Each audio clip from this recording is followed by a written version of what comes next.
आता बरोबरीने आपल्याला सगळ्यात महत्त्वाचं म्हणजे तज्ज्ञ प्रोजेक्ट मॅनेजमेंट कन्सल्टंट हा अपॉइंट करायचा आहे.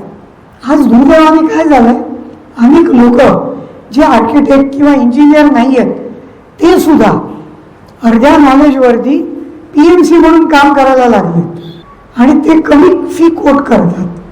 मग लोकांना वाटलं अरे हे PMC 100 रुपये घेत आहेत आणि हा तर 20 रुपये घेतोय, त्याला का नाही अपॉइंट करावं. तर माझं म्हणणं असतं, जेव्हा रात्री अपरात्री छातीत दुखायला लागतं तेव्हा कोणी 100-200 रुपये घेतो तर तो स्वस्त आहे म्हणून त्या डॉक्टरकडे आपण जात नाही. आपण शेवटी तज्ज्ञ डॉक्टरकडे जातो.